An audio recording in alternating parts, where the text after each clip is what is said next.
प्यारे बच्चों, अस्सलामु अलैकुम वरहमतुल्लाहि बरकातुहू। आज मैं आपको और अपने भाई काशा को सुन्नत के बारे में बताऊंगी। आपको पता है सुन्नत किसे कहते हैं?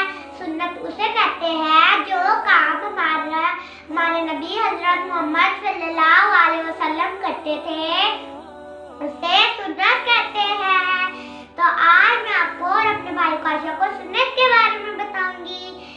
काशा भाई, अस्सलामु अलैकुम वरहमतुल्लाहि बरकातुहू। वालेकुम अस्सलाम वरहमतुल्लाहि बरकातुहू। आज मैं आपको सुन्नत के बारे में बताऊंगी। आपको पता है सुन्नत किसे कहते हैं?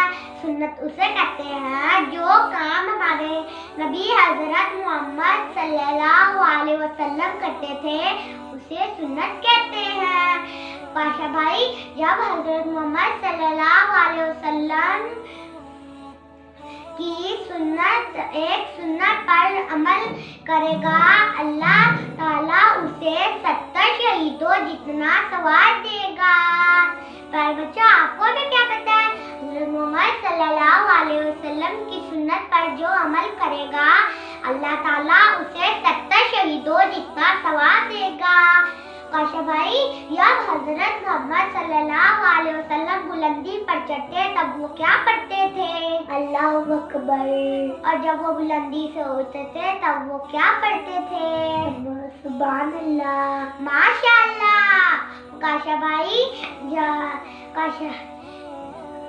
प्यारे बच्चों, आपको भी पता है जब हमारे नबी हजरत मोहम्मद सल्लल्लाहु अलैहि वसल्लम बुलंदी पर चढ़ते तब वो अल्लाहु अकबर पढ़ते, जब वो बुलंदी से उतरते तब वो सुभान अल्लाह पढ़ते। प्यारे बच्चों, जब आप इस सीढ़ियों पर चढ़ो तब आप अल्लाहु अकबर पढ़ो, और जब आप सीढ़ियों से उतरो तब आप सुभान अल्लाह पढ़ो। तो इंशाअल्लाह मैं नेक्स्ट वीडियो में मिलती हूँ। प्यारे बच्चों, अल्लाह ताला हमारे नबी की सुन्नतों पर अमल करने की तौफीक अता फरमाए। फी अमानिल्लाह। और आप हमारे चैनल को लाइक, शेयर, सब्सक्राइब जरूर कीजिएगा। फी अमानिल्लाह।